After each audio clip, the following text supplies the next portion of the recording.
Hello guys, कैसे हो? तो चलिए शुरू करते हैं बिना किसी देरी के। तो जैसे कि हमने लास्ट एपिसोड में देखा था, वो स्पिरिट कह रही होती है आखिर तुम मरे क्यों नहीं, तुम्हें अभी तक कुछ हुआ क्यों नहीं। फिर यांग कह रहा था तुमने अब तक 1000 से ज़्यादा वर्ल्ड में ट्रैवल कर लिया, क्या तुम्हें अर्थ एंड हेवन का रूल मालूम है? वो स्पिरिट कहने लगती क्या, आखिर अर्थ एंड हेवन का क्या रूल है, मेरे को जल्दी बताओ। और फिर यांग कहने लगता है अर्थ एंड हेवन का एक रूल है, जहाँ पे बुराई होती है वहाँ पे अच्छाई भी होती है। और फिर यांग को हमें दिखाया जाता है जो गोल्डन इमोर्टल स्टेज के पूरे पीक पे पहुंच चुका होता है। ये देख के वो स्पिरिट घबराते हुए कहने लगते तुम आखिर तुम कैसे गोल्डन इमोर्टल स्टेज के पीक पे चले गए? तुम तो अभी थोड़ी देर पहले ही गोल्डन इमोर्टल स्टेज के पे, लेकिन तुमने कैसे चले गए? क्या वो सूप इतना ज्यादा अच्छा था कि तुम एक ही बार में इतने आगे पहुंच गए? और फिर यांग अपने स्पेयर से उसकी ओर आग अटैक करते हुए कह रहा होता है तुमने ये कहा था कि मेरे पास 2 ऑप्शन है, बट मैं थर्ड ऑप्शन को चुनता हूँ। ये देख के वो स्पिरिट पूरी तरह से घबरा जाता है और कहने लगता रुक जाओ तुम आगे नहीं बढ़ जाते। बट यांग उसको मार के आगे चला जाता है और कह रहा होता है थर्ड ऑप्शन यह है कि तुम्हें मेरे लिए मरना होगा। और हाउलिंग अपने मास्टर के पास आ रहा होता है, कह रहा होता है तो मास्टर आखिरकार आप फाइनली जीत गए। यांग कह रहा होता है हाउलिंग वैसे तुम्हें ये सूप कहाँ से मिला? डॉग बताते हुए कह रहा था मास्टर क्या आपको पता है हमारी प्लेस में ना पार्टी चल रही थी और फिर मैं वहीं से ये सूप लेके आ गया। ये बात सुन के यांग पूरी तरह से शांत हो जाता है, कहता है क्या तुमने क्या कहा? तुम ये कहना चाहते हो कि मैं 10,000 साल थे वहाँ पे कैद था और हेवनली प्लेस इन बीच लगातार पार्टी किया जा रहा था? और फिर डॉग कह रहा था नहीं मास्टर, बात यह है कि हेवनली प्लेस ने इस बार गुम्पिंग को बीस्ट को बनाया था और वो बहुत ही रेयर अपॉर्चुनिटी थी, इसलिए मैं उसको आपके लिए लेके आ गया। ये बात सुन के यांग वो तो पूरी तरह से हैरान हो जाता है, कहना क्या तुमने क्या कहा? तुमने ये कहा कि मॉन्स्टर मॉन्स्टर कुंगपिंग, आखिर कैसे वो लोग मॉन्स्टर मॉन्स्टर कुंगपिंग का सूप बना सकते हैं? और आगे कुछ बोल पाता उसके मुंह से निकल जाता है कुन। फिर डॉकिंग कहता है मास्टर ऐसा लगता है कि आपने कुछ गलत समझ लिया, मैं ये कहना चाहता हूँ कि भले ही वो सूप हेवनली प्लेस में बना था लेकिन उसको एक बहुत ही ज़्यादा पावरफुल एक्सपर्ट ने बनाया था। वो एक्सपर्ट कोई नॉर्मल एक्सपर्ट नहीं थे और उन एक्सपर्ट का एक डॉग था, उस डॉग का नाम ब्लैकी था। वो ब्लैकी इतना ज़्यादा पावरफुल था कि अगर वह चाहे तो अपनी एक की उंगली से किसी भी वर्ल्ड को आसानी से डिस्ट्रॉय कर सकता है। यह बात जान के यांग कहने लगता है सच में ये कितनी अच्छी बात है, ऐसा लगता है कि वर्ल्ड धीरे धीरे चेंज होते जा रहा है, इस वर्ल्ड में अब और भी ज़्यादा पावरफुल लोग आते जा रहे हैं और अभी तक मैं मारा नहीं, तो हो सकता है कि मेरे लिए कोई बहुत ज़्यादा इंपॉर्टेंट कम फ्यूचर में हो। तो हाउलिंग मुझे तुम बताओ, मुझे तुम अपनी जर्नी के बारे में बताओ शुरू से लेके एंड तक। फिर सीन शिफ्ट था डीमन क्लैन के और डीमन क्लैन का लॉर्ड होमुक कह रहा होता है सोल्जर वगैरह क्या कर रहे हैं और फिर उसका सबऑर्डिनेट बताते हुए कह रहा होता है आपने जो एग्रीकल्चर का मेथड दिया था वो एग्रीकल्चर का मेथड बहुत ही ज़्यादा अच्छा है, सभी लोग उसको बहुत अच्छे से खेती वगैरह कर रहे हैं, सोल्जर को छोड़ के बाकी के जितने भी लोग हैं वह सभी अपनी ड्यूटी अच्छे से निभा रहे हैं। डीमन क्लैन का जो लॉर्ड है उसको जाने के बाद हमारे डीमन क्लैन के पास अभी के लिए कोई लॉर्ड नहीं है, हमें जितना जल्दी हो सके अपने लॉर्ड को चुनना पड़ेगा। फिर उसका सबऑर्डिनेट कह रहा होता है और हमारे पास अपने अभी तक नेशनल पॉलिसी नहीं है, हमें समय रहते अपनी नेशनल पॉलिसी को अडॉप्ट करना पड़ेगा। उसका सबऑर्डिनेट वहाँ पर आते हुए कह रहा होता है लॉर्ड हुमो एक न्यूज़ है। लॉर्ड हुमो कहता है हाँ बताओ क्या हुआ? और फिर उसका सबऑर्डिनेट कहता है यहाँ पे एंसेस्टर मैंग आया। फिर वो कह रहा होता है एंसेस्टर मैंग, आखिर एंसेस्टर मैंग यहाँ पे क्यों आया? क्या वो गॉड किलिंग स्पेयर को वापस देने आए? उसका सबऑर्डिनेट कहता है नहीं। फिर हुमो कहता है आखिर तो यहाँ पे वो किस लिए आए? क्या वो फिर से हमसे कुछ ट्रेजर लेना है? डैमेज इस एंसेस्टर मैंग का मुझे कुछ करना पड़ेगा। और फिर उसका सबऑर्डिनेट बताते हुए कह रहा होता है एंसेस्टर मैंग ने ये कहा था कि वो एक बहुत अच्छी न्यूज़ को लेके आया है। और फिर वो कहता है क्या सच में न्यूज़ को लेके आया? तो ठीक है फिर चलो अब हम उससे मिलने चलते हैं। फिर हुमो एंसेस्टर मैंग के पास आ जाता है और उससे कह रहा होता है एंसेस्टर मैंग मुझे उम्मीद है कि आप बहुत अच्छी न्यूज़ को लेके आओगे।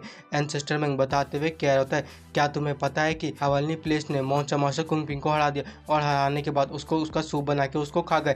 ये बात जान के हुमो पूरी तरह से हैरान हो जाता है, कहने लगता है क्या आखिर तुम्हें कैसी बात कर रहे हो? आखिर कैसे वो लोग मॉन्स्टर मास्टर कुंगपिंग को हरा सकते हो? वो बताते हुए कहता हाँ ये सब बिल्कुल बात सच है, मैंने ये सारी चीज़ें अपनी आंखों से देखी। उन लोगों ने बहुत ही ब्रूटल तरह से उनको हराया और उसको बना के सूप बना के उसको पी गए। जो लोग हेवनली प्लेस के साथ थे उन लोगों का बहुत फायदा हुआ और जो लोग इसके अगेंस्ट थे वो पूरी तरह से डिस्ट्रॉय हो गए। ये बात जान के हुमो कहने लगता है सच में यार ऐसा लगता है कि यहाँ पे और भी काफ़ी सारी चीज़ें जिन पे हमें और भी ज़्यादा ध्यान देना चाहिए। फिर मैंग कहता है हमारे जितने भी साथी थे जैसे मॉस्किटो क्लैन अचानक से वो भी गायब हो गया।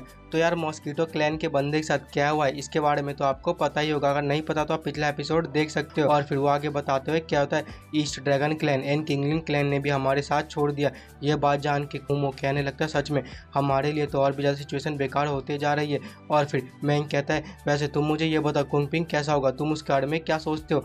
और फिर हुमो कहता है क्या तुम मुझसे ये पूछना चाहते हो कि कुंगपिंग का टेस्ट कैसा होगा? मैंग बताते हुए कहता है बेवकूफ़ मैं तुमसे ये थोड़ी ना पूछ रहा हूँ, मैं ये कहना चाहता हूँ कि कुंगपिंग के जाने के बाद हमारा क्या होगा। और फिर हुमो बताते हुए कह रहा होता है ये तो जाहिर सी बात है कुंगपिंग के जाने के बाद हमारे डीमन क्लैन में सबसे ज़्यादा नुकसान हुआ है, अभी के लिए हमारे डीमन क्लैन के पास कोई भी ऐसा लीडर नहीं जो हम सबको लीड कर सके। और फिर मैंग कहता है क्या हो अगर मैं तुमसे ये कहूँ कि मेरे पास इन सब से निपटने का एक सॉल्यूशन है, हमें कुछ नहीं करना, हमें बस अपने डोमेन को इनहांस करना है। ये बात जान के हुमू कहता है क्या, आखिर तुम्हें क्या कह रहा है, तुम साफ साफ मुझे बताओ ना। फिर मैंग कहता है क्या तुमको पता है कि बुद्धिस्ट क्लैन के डाउनफॉल होने के बाद 2 सेंट जुनटे एंड जुनई वो दोनों कहाँ चले गए।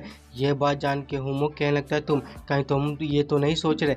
और फिर मैंग कहता है हाँ मैं बिल्कुल यही सोच रहा हूँ, मैं उन दोनों को अपने साथ करके हेवनली प्लेस और उन बाकी सभी के ऊपर अटैक कर दूंगा और उन सभी को एक साथ डिस्ट्रॉय कर दूंगा। फिर सीन शिफ्ट होता है नियान फेंग के घर की ओर, जो अपने घर के बाहर कपड़े सुखाए जा रहा था। जैसे उसके पेड़ से एक फल गिरता है, नियान फेंग उस फल को उठा लेता है और फिर उस फल में कुछ डिजाइन बनाने लगता है और उस डिजाइन में एक फोनिक्स का डिजाइन बना देता है और नियान फेंग उस फोनिक्स के डिजाइन को फोनिक्स को दे देता है। फोनिक्स कहते हैं क्या मास्टर आप सच में ये मेरे को देना चाहते हैं। नियान फेंग कहता है हाँ मैं ये तुम्हें ही देना चाहता हूँ। ये बात जान के फोनिक्स बहुत ज्यादा खुश हो जाती है और नियान फेंग से चिपक जाती है और कहने लगते हैं मास्टर आप सच में बहुत ही ज्यादा अच्छे हो। नियान फेंग क्या होता है कोई बात नहीं, ये तो बस एक छोटा सा मैटर था। और फिर वहाँ पे दाजी आती है जो उन दोनों को साइड कर देती है। दाजी नियान फेंग से कहते हैं मास्टर वैसे आपने मेरे को पिछली बार ऑरेंज कलर का एक गिफ्ट दिया था, क्या आप ये कहना चाहते हो कि जो ऑरेंज कलर का गिफ्ट है वो मेरे ऊपर सबसे ज्यादा अच्छा लगता है। फिर नियान फेंग उसको कहता है वेल बात बस ये है कि मेरे को अभी तक कोई ऐसा कलर मिला ही नहीं जो तुम्हारे ऊपर सबसे ज्यादा अच्छा लगता हो, यानी कि इस वर्ल्ड में कोई ऐसा कलर है ही नहीं जो तुम्हारे लायक हो। ये बात सुन के दाजी तो बहुत ज्यादा खुश हो जाते हैं, वह ब्लश करने लगती है और फिर नियान फेंग वहाँ से जाते हुए कहता तो ठीक है जब दाजी मैं जा रहा हूँ तुम्हारे लिए कोई दूसरा गिफ्ट लाने। और दाजी ऐसी ब्लश किए जा रही होती है, हम फोनिक्स को देख सकते हैं जो बिल्कुल जोकर की तरह लग रही होती है। और फिर नियान फेंग उन दोनों लिटिल गर्ल के पास पहुंच जाता है, उन दोनों को एक पिच वुड की स्वॉर्ड दे देता है और कहता है तुम दोनों ने हमारे इस घर का बहुत अच्छा ध्यान रखा है, तुम दोनों समय समय पे इस घर की सफाई करती हो, इसलिए तुम दोनों का रिवॉर्ड है। वो दोनों कहते हैं ब्रदर ये तो हमारा फर्ज था, हम ऐसे ही और भी ज्यादा काम करते रहेंगे। और फिर नियान फेंग उनको कहने लगता है देखो इन दिनों हमने काफी सारी मुसीबतों का सामना किया है, फ्यूचर में हो सकता है मुसीबतें हमारे लिए और भी ज्यादा बढ़ सकती है, बट हमें कभी हार नहीं माना, हम ऐसे ही एक दूसरे के साथ मिलके रहेंगे। क्यों दाजी एंड फोनिक्स मैंने सही कहा ना। दाजी एंड फोनिक्स कहने लगते हैं हाँ मास्टर आपने बिल्कुल सही कहा, हम किसी से भी हार नहीं मानेंगे। दाजी कह रही हो तो जब तक मास्टर मेरे साथ रहेंगे तब तक मैं किसी से भी डरने वाली नहीं हूँ। ये बात जान के नियान फेंग तो बहुत ही ज्यादा खुश होता है। फिर वह एक पत्ता उठाता है, वह उस पत्ते से गाना प्ले करने लगता है। यांग जो उस घर के बाहर नियान फेंग से मिलने आ रहा था उसको भी ये आवाज सुनाई दे रही होती है।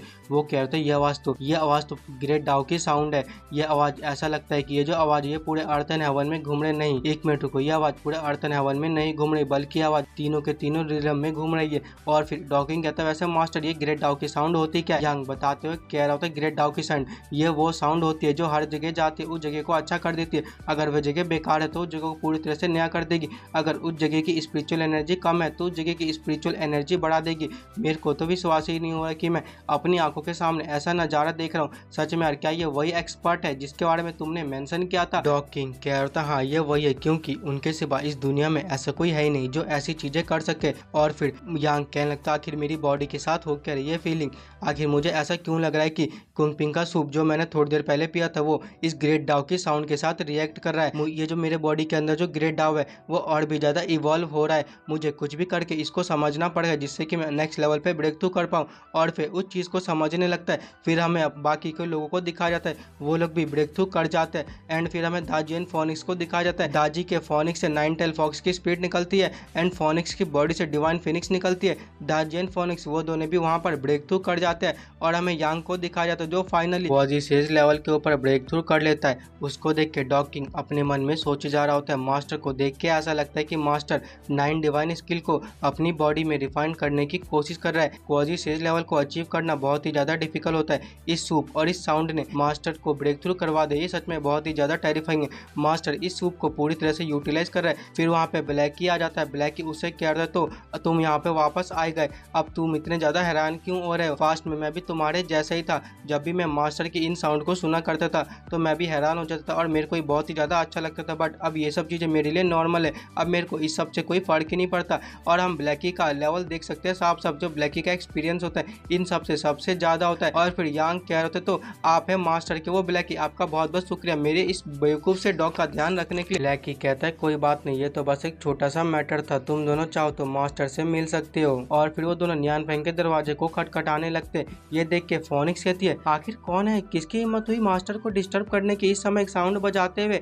दाजी कह रही होती है मेरे को ऐसा लगता है कि कोई हमारे लिए कोई गेस्ट आया हो। और फिर नियान फेंग जैसे ही दरवाजा खोलता है वहाँ पे यांग आ जाता है। यांग क्या होता है, क्या आप ही वो मिस्टीरियस सेंट हो? मैं आपको कब से मिलना चाहता था, आपसे मिलके मुझे बहुत ही ज्यादा अच्छा लगा, मैं आपको बहुत ही ज्यादा एडमायर करता हूँ। फिर ब्लैकी जैसे ही अपने यार्ड को देखता है वो तो पूरी तरह से हैरान हो जाता है और कहने लगता है आखिर यहाँ पे ये सब चीजें कैसी है। मेरे यार्ड को देख के ऐसा लगता है कि इसका लेवल अप हो चुका है। तो फाइनली अब इस यार्ड का भी लेवल अप हो चुका है। अब वो दिन कब आएगा जब मेरा लेवल अप होगा? काफी साल हो गए मेरा लेवल अप नहीं हुआ। नियान फेंग उसको कहता हाँ क्यों नहीं, तुम अंदर आके बैठ सकते हो। और नियान फेंग उसको चाय देते हुए कह रहा था वैसे मैं काफी बार हेवनली प्लेस में जा चुका हूँ, मैं वहाँ पे काफी सारे गॉड से भी मिल चुका हूँ, लेकिन मैंने आपको वहाँ पर कभी क्यों नहीं देखा? यांग कहता है सेंट मैं 10,000 सालों तक किसी दूसरी जगह में कैद था, मैं बड़ी मुश्किल से उस जगह से बच के यहाँ पर आ पाया। और फिर नियान फेंग उसको कह रहा होता सच में यार तुम तो बहुत ही ज्यादा अमेजिंग आदमी हो। यांग कहता है सेंट अमेजिंग मैं नहीं हूँ बल्कि अमेजिंग आप हो, मैं तो बस गॉड ऑफ जस्टिस हूँ और मैं तीनों रिलम में जस्टिस को बनाए रखता हूँ, इसीलिए ये सब करना मेरी ड्यूटी है। और नियान फेंग उसकी बातों को सुन के अपने मन में सोचने लगता है अब मैं पूरी तरह से समझिए ये बंदा यहाँ पे क्यों आया, ये बंदा यहाँ पे इसलिए आया क्योंकि ये अपने रिवॉर्ड को लेना चाहता है। तो ठीक है फिर। और वो कहता है यांग मैंने तुम्हारे लिए कुछ प्रिपेयर किया है, मुझे उम्मीद है कि ये तुम्हें बहुत ही अच्छा पसंद आएगा। और फिर नियान फेंग अपने हाथों में किसी प्रकार के एनर्जी को गैदर करने लगता है। उस चीज को देख के यांग कहने लगती है ये चीज तो मुझे जितनी जल्दी हो सके इस चीज को समझना पड़ेगा। और वह उस चीज को कंप्रिहेंड करने लगता है और अपने मन में सोचने लगता है मैं 10,000 साल तक उस जगह पे कैद था और आने के बाद मेरे को दो अपॉर्चुनिटी मिल गई। सच में यार 10,000 साल तक उस जगह पे कैद रहना इन सब चीज के लिए ये वर्थ इट था। और फिर डॉकिंग कहता है मास्टर जरा एक बार मेरे बाल को देखिए ना, आखिर मेरा बाल इतना ज्यादा क्यों चमक रहा है। जैसे उसका मास्टर उस बॉल को देखता है वो कह रहा होता है ये तो इनेट स्पिरिचुअल ट्रेजर है। और अपने मन में सोचे जा रहा होता सच में यार ये बंदा एक एक्सपर्ट होने के लायक है, यहाँ तक कि जिसमें डॉग खाना खाते वो भी एक स्पिरिचुअल ट्रेजर है। और फिर नियान फेंग उसको कहता है तो लॉर्ड मेरे को बताइए क्या इतना इनफ है या फिर आपको और कुछ चाहिए। ये बात जान के उस बंदे की खुशी का ठिकाना नहीं होता है। वो करता है क्या इनफ, आपने तो मेरी औकात से ज्यादा दे दिया, ये इनफ नहीं ये तो बल्कि बहुत ज्यादा दे दिया। और फिर नियान फेंग उसको क्या करता है वेल ये तो कितनी अच्छी बात है, तो ठीक है फिर मैंने आपके लिए एक चाय बनाई है, क्यों ना आप इस चाय को पी के देखिएगा। तो गाइस इसी के साथ ये एपिसोड खत्म होता है। वीडियो कैसी लगी कमेंट में जरूर बताइए। अब से मैं जितने भी एपिसोड अपलोड करने वाला हूँ वो ऐसे ही इंटरेस्टिंग एपिसोड अपलोड करता रहूँगा। अब हम मिलेंगे किसी और एपिसोड में, तब तक के लिए गुड बाय।